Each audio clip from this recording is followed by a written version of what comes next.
Olá, pessoas! Tudo bem com vocês? Como é que você passou essa semana? O que você achou do vídeo anterior? Você gostou?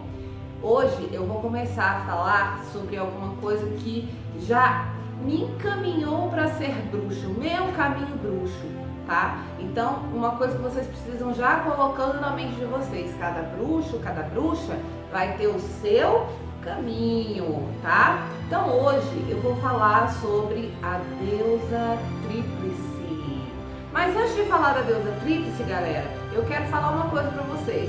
Se inscreve no canal, deixa aquele joinha, já vai lá, deixa seu comentário sobre qual é o assunto que você quer ouvir aqui. Eu já tenho algumas pessoas que estão me mandando alguns assuntos para falar aqui, eu tô achando muito legal, já estou preparando alguns vídeos bem interessantes para vocês. Hoje nós vamos falar sobre a deusa Tríplice, a triplicidade, um pouco da história celta, para finalizar essa série de deusas. Ah, Débora, mas tem 1 milhão de deusas, justamente por isso que eu estou finalizando nessa, tá bom? Então, vem comigo!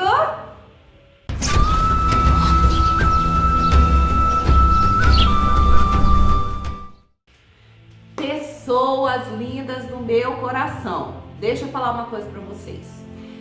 O que me encaminhou? Qual foi o meu caminho bruxo? Vocês vão me ouvir falando muito nisso, tá? Cada bruxo, cada bruxa, cada mago, cada pessoa que vai buscar esse caminho mágico na sua vida, ou esse reencontro consigo mesmo, com a natureza, com as forças espirituais, tá? Que eu chamo de bruxaria. Essa pessoa ela vai buscar um caminho próprio, um caminho que tenha significado para ela. Então vocês já me ouviram falando aqui que eu cresci escutando a história dos celtas, que eu cresci escutando histórias ciganas, eu cresci em um meio onde as mulheres eram muito poderosas, tá? E elas tinham muito conhecimento e esse conhecimento na minha família foi passado para mim pelas mulheres, né? Então eu já desde pequena fui encaminhada para isso, né? Quando eu tive a oportunidade de começar a fazer as minhas pesquisas por mim mesma, eu fui atraída, vamos dizer assim, pelo povo celta. Então esse povo é o povo que mais tem significado para mim, que mais eu estudo, que mais eu gosto, com o qual eu mais me identifico. Então hoje eu vou falar sobre a triplicidade da deusa. E sobre essa questão da deusa Tríplice que vocês estão vendo aqui, uma representação de 3 faces, de um mesmo Deus, de uma mesma deusa. Qualquer semelhança é mera coincidência. Eu vou já falar sobre essa questão de sincretismo, cristianização, tudo isso para vocês entenderem melhor, tá bom? Então a deusa Tríplice, ela vai ser a representação de uma donzela, uma moça virgem ainda, de uma mãe, geralmente grávida, tá? Para mostrar claramente que ela já é uma mulher madura e idade fértil, que já é mãe, e de uma anciã, certo? Nós vamos já falar sobre esse símbolo, sobre por que essa questão da triplicidade, e eu hoje vou falar um pouco sobre esse símbolo aqui, ó, a triluna, tá? A lua cheia, a lua crescente e a lua minguante, que inclusive eu tenho tatuado aqui em mim, tá? Então vou falar um pouco sobre essa origem, inclusive a pedidos, né, da minha querida irmã Lusa Carla. Você achou que eu não ia falar seu nome no vídeo? Falei seu nome no vídeo, e ela me pediu para falar um pouco mais sobre a triluna, e chegou a hora em que eu vou falar sobre a deusa Tríplice, sobre a triluna, sobre todos os significados dessa trindade ou dessa triplicidade que fica melhor, tá certo? Vamos lá? Eu vou retomar um pouquinho a questão de Gaia. Lembra que lá no vídeo de Gaia eu falei assim, no princípio era o caos e Gaia se formou do caos. E depois que ela se formou, ela formou o elemento masculino que era o céu e que se tornou futuramente o esposo dela. Beleza, gente, todas ou quase todas as lendas que eu pesquisei sobre deuses e deusas da antiguidade têm uma história de criação muito semelhante. onde não existia nada, ou existia o caos, era tudo escuro, não existia nada. E a primeira coisa que se forma é a Terra. A Terra, então, ela é a concretização da deusa mãe, né? Daquela que é o útero gerador de todas as coisas, que é a moradia, que é o acolhimento, tá certo? Então, a Terra é a representante máxima da deusa. E o que tem em volta da Terra são os elementos que a representam, tanto a natureza quanto as águas, principalmente a Lua. A Lua seria vista aí como a face da deusa, tá? E graças a essa coisa da Lua ter fases, né? Mais de uma fase, ela é bem identificável com a mutabilidade dessa deusa, tá? Por que ela é vista dessa forma? Como que eram as relações dos celtas com seus deuses? Então eu vou começar pela lenda. Gente, não existe uma lenda celta, existem centenas, literalmente, de lendas sobre deuses e deusas, mas quase todas elas falam mais ou menos a mesma coisa, e eu vou pegar essa linha de raciocínio para que vocês vejam como eram os deuses e deusas deles, tá? Então eles diziam que existia o caos, a semelhança da lenda grega, existia ali o caos. Do caos se formou a grande mãe, a deusa, e a deusa deu à luz ou pariu o Deus. Houve uma luz e o Deus, ele ficou sincretizado com essa luz. Então, por isso muitas culturas vão sincretizar o Deus com o sol ou com o céu, tá? Porque cobre a deusa, né? Literalmente isso, igual a gente pensa assim, ah, nossa, cobrir é coisa de animal, o touro cobriu a vaca, mas é tipo isso, gente. É um termo que é usado, cobrir, né? Em relação a sexo, né? Então, tá. E aí o céu que cobre a deusa, que seria o Deus. O céu, o sol, a centelha de luz, ele é o Deus, tá? Aquele que dá o start, sabe? Que dá, né, o início.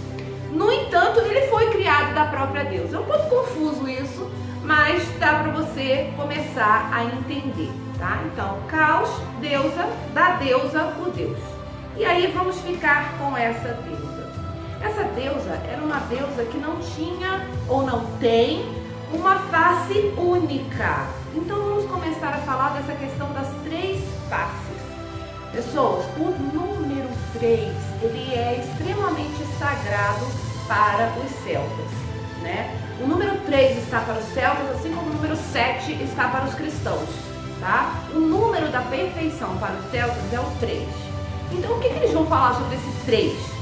Tudo deles vai ter essa triplicidade, ou quase tudo deles vai ter essa triplicidade. Portanto, todas as deusas, e são muitas, elas são representadas por 3 partes, né? Lembra que a gente falou da Morrigan, que é um exemplo maravilhoso sobre uma deusa celta, que tem 3 faces?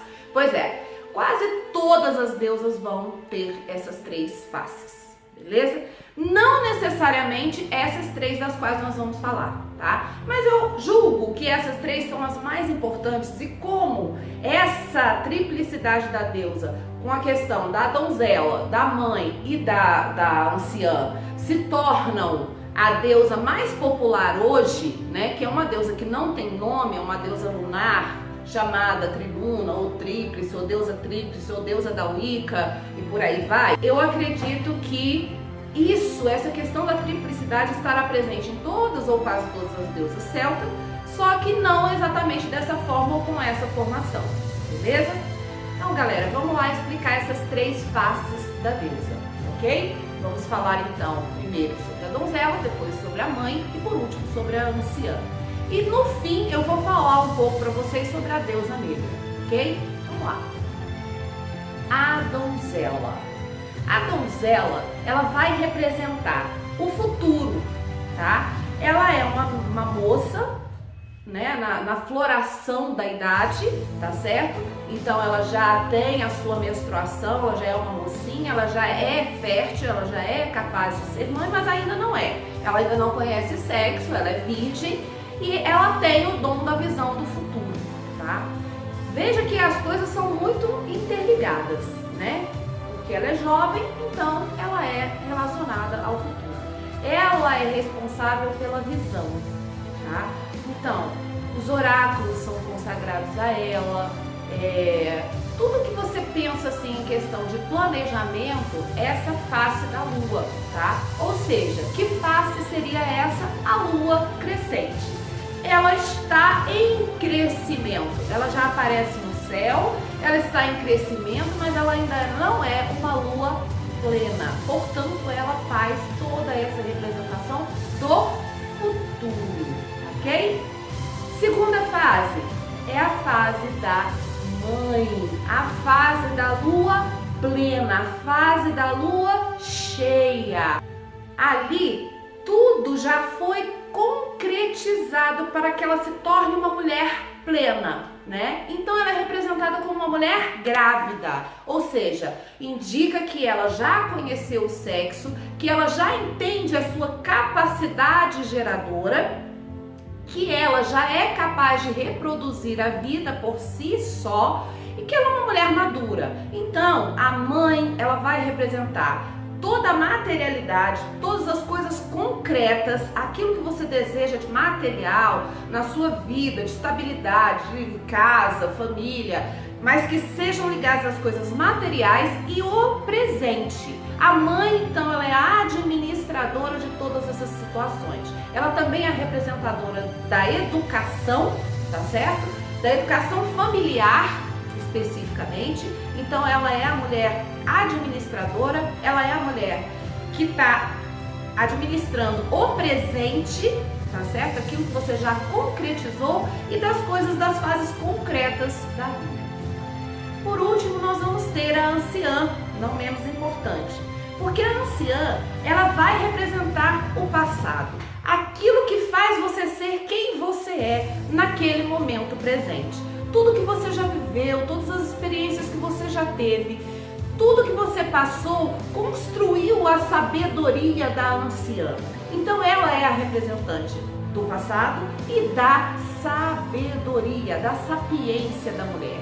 Por isso ela é a conselheira, ela é aquela que você vai recorrer a ela quando você tiver que limpar alguma coisa da sua vida, tirar alguma coisa da sua vida. Por isso a representação da lua minguante, também a lua que vai se esvaindo, a lua que vai terminando. Por quê? A fase seguinte, lembrando, a lua tem 4 fases, apenas 3 mostram as faces da deusa, certo? Não. Tem muita gente que não fala sobre isso. Mas a lua nova, ela também é conhecida como lua negra. Essa fase, por que é lua negra? Porque ela quase não aparece no céu, tá? Fica um halozinho dela lá no céu, mas a maior parte das pessoas não consegue sequer ver. Então, lua negra por conta disso. E por que essa fase da lua não tem uma correspondência na triplicidade aqui? Porque ela seria o grande vazio, a escuridão, da qual a deusa também é a representante. O que tem na escuridão, gente? Tem morte, porque depois que a gente envelhece, a gente morre. Mas também tem nascimento. Se você for pensar, dentro do útero existe uma grande escuridão. Então, os celtas acreditavam nessa questão cíclica da vida, porque tudo que eles conheciam, a lua, o sol, as fases da natureza, as estações do ano, tudo era cíclico, né? Veja a ideia de uma semente que cai na terra, ela germina, se torna uma planta. Dali nasce o fruto. Dentro do fruto está a semente, exato. E aí, você pega essa semente, mesmo que você corte aquela árvore, aquele fruto, aquela planta, seja lá o que for, você derrube ele, se ficou a semente, você pode colocar no chão e a vida vai começar toda de novo. Então tudo que eles viam à volta deles era cíclico. Então era óbvio que todos os deuses deles também seriam cíclicos. E principalmente a deusa, que era a representante máxima da sociedade celta. Por quê? Porque a mulher era a representante máxima da sociedade. Então, gente, essa sociedade, a sociedade celta, ela era, gente, eu já falei aqui, patriarcal, matrilinear, mas vamos usar um termo matrifocal, tá? Por quê? Porque a mulher, ela tinha literalmente os mesmos direitos que o homem, tá certo? E aí ela era bruxa, sacerdotisa, guerreira, as mulheres lutavam na guerra também, tá certo? Então ela podia ser soldada, ela podia empunhar uma espada, tá certo? E a mulher tinha toda essa mitificação sobre a qual eu já falei para vocês. A orientação deles vem dessa questão, dessa formação feminina que gera o masculino e que gera a continuidade da vida. Então eles focavam na continuidade da vida. Não era necessariamente importante a questão da hereditariedade, filho de quem e tal. Era importante que a vida fosse semeada e continuasse. Então muitas pessoas ficam se questionando, mas os celtas eram reencarnacionistas? Sim, eles eram reencarnacionistas, uma vez que eles acreditavam na questão cíclica da vida. Ora, se eles acreditavam que se os deuses deles eram cíclicos, se a Terra era cíclica, a própria vida deles não seria cíclica? Claro que seria. Então eles acreditavam que quanto melhor eles vivessem, quanto mais intensamente eles vivessem essa vida aqui, mais rápido eles se libertariam dessa questão de estar voltando aqui. Então sim, os celtas eram reencarnacionistas. Eles acreditavam que a vida era cíclica e que tudo para eles era cíclico, tá? E aí, gente, a gente consegue entender a natureza dos deuses e principalmente a natureza da deusa celta, independente de qual era o nome dessa deusa, tá? E aí, gente, essa sociedade celta foi esquecida, entre aspas, né? Ela terminou, né? Ela não existiu mais, foi dando lugar a outras civilizações mais modernas. Nós ficamos com a história e tal, e em um determinado momento houve uma tentativa de retomar tudo isso. Por quê? Porque o ser humano tem necessidade de buscar essas coisas que o completam, tá certo? E o que estava no mundo não estava completando. Então, houve esse ressurgimento que a gente está chamando de neopaganismo, tá? O neopaganismo deu origem à religião mais conhecida dentro dessa concepção pagã, que é a Wicca. A Wicca pegou todos esses conceitos, que aí vai de todas as sociedades, vamos lá, sociedade grega, sociedade romana, a pré-cristã, né, gente, por favor, a sociedade celta em si e outras por aí, dessa questão da divindade feminina, da deusa, da triplicidade, tá? E aí ela sincretizou tudo isso em uma deusa, que é a deusa tríplice, tá? Da qual nós falamos tanto hoje e a qual eu particularmente me identifico. Por isso eu fiz a triluna na minha própria pele, né? Eu acredito nessa questão do ciclo, eu acredito nessa imagem, tá? Só uma coisa para vocês, os celtas, tá? Ou as mulheres celtas, principalmente as sacerdotisas, eles não utilizavam exatamente esse símbolo de 3 luas, tá? Eles utilizavam somente o símbolo da lua crescente e as sacerdotisas tatuavam ele no meio da testa. Acho que eu vou fazer um negócio desse, hein? Já pensou eu com a lua tatuada no meio da testa? Não, né? Não vai dar certo. A lua zona tatuada lá no meio da testa em azul, né? Ela botava a lua, era tatuada, tá, gente? Não era só um negócio ritual, não. Tava lá pregada aquela lua lá. Então as sacerdotisas celtas, a maioria delas, né, utilizava essa questão. Então eu achei mais discreto fazer a triluna no pulso, né, gente? Podia fazer um negócio no meio da testa. O professor, outra pessoa chegava lá no meio, uma triluna aqui no meio da testa, os alunos iam olhar pra minha cara e falar assim, professora, o que é isso da testa? Ele estava mesmo. Ele estava até se você for 2 vezes na semana com a mesma calça, ele estava. Professora, você não tem outra calça, não? Então imagina se eu tivesse uma triluna ou uma crescente tatuada no meio da minha testa. Não, não vai rolar. Então, os celtas, eles faziam essa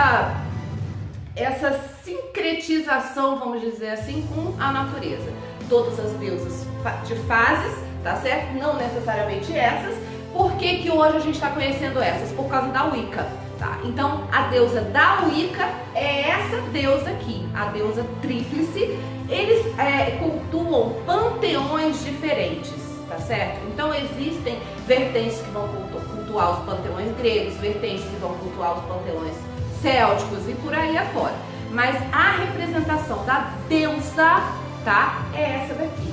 E essa daqui vamos dizer assim, a representação com a qual nós todos podemos mais nos identificar, tá certo? A gente tem, quem está seguindo o caminho da bruxaria, tá, vai ver a deusa dessa forma, tá? Eu particularmente vejo a deusa dessa forma e ainda a que eu chamo de deusa negra, tá? Que é a deusa da lua minguante, que não aparece, mas que é a morte ou o nascimento. Então você pensa assim, deusa negra não como uma coisa ruim, mas como tanto o fim quanto o início ou o reinício, ou a questão do halo, né, do anel circular, né, que a lua nova é lá no céu e que representa essa coisa perfeita, né, esse ciclo perfeito que não tem fim, tá? Então, para finalizar, eu vou falar para vocês sobre a questão da lei tríplice dos celtas, que é a lei do retorno, a lei de tudo que retorna para você. Os celtas, tá? O povo celta, gente, veja bem, essa lei ela tem várias adaptações, tá? Então, o povo celta, ele tem a lei tríplice, que também é conhecida como a lei do retorno. Eles acreditam que tudo que você faz retorna para você 3 vezes mais. Então, isso origina o segundo mandamento celta, que diz o seguinte: você pode fazer o que você quiser, desde que você tenha consciência de que tudo que você fizer vai retornar para você. Então, eles dizem o seguinte: é melhor que você não faça o mal, porque se você fizer o mal, esse mal vai retornar para você. Então, 3 vezes mais, né? Nunca retorna só aquilo que você fez, sempre retorna, né? É um retorno kármico, né? É aquele que você tem que pagar mesmo pelos seus erros, vamos dizer assim. Então eles pregam o bem, tá? Dizem que você pode fazer aquilo que você quiser, no entanto, você tem que ter consciência de que tudo que você faz vai retornar para você 3 vezes mais. Então tá aí o número 3, a lei do retorno, a lei tríplice, a deusa tríplice, um pouco da cultura celta para vocês. E eu vou terminar dizendo para vocês a primeira frase de uma grande bênção celta. Eu vou deixar a bênção toda aqui na descrição do vídeo, tá? Para vocês verem como ela é linda. Mas para vocês entenderem um pouco dessa questão dos ciclos, dessa questão da deusa tríplice, dessa triplicidade das coisas para os celtas, eles começam a bênção dizendo assim: que o caminho venha ao teu encontro, tá? Então assim, porque às vezes a gente fica ali perdido sem conseguir encontrar um caminho, então eles começam te abençoando dessa forma: que o caminho venha ao teu encontro. Eu vou te abençoar dessa forma: que o caminho, meu irmão, minha irmã, venha ao teu encontro. Que você que está desejando se tornar bruxo, se tornar bruxa, que esse mundo mágico, que é mágico mesmo, te encanta, que o caminho venha ao teu encontro, tá certo? E depois você lê toda a bênção que eu vou deixar aí embaixo na descrição do vídeo, para que você se sinta de fato deveras abençoado, tá bom? Pessoas, é isso por hoje. Eu espero que vocês tenham amado, gostado demais do vídeo. E aí, já comprou meu livro? Gáldor, o Retorno da Magia. É muito bacana. Vou deixar novamente aqui na descrição o link se você estiver interessado para você comprar o livro. Deixa o seu joinha, se inscreve no canal, deixa seu comentário, fala o que você está querendo ouvir aqui no canal, tá certo? A partir do próximo vídeo eu vou falar sobre as práticas da bruxaria, tá bom? Então, crianças, queridos, amigos, irmãos, amados meus, muito obrigado, a gratidão invade o meu ser e um beijão!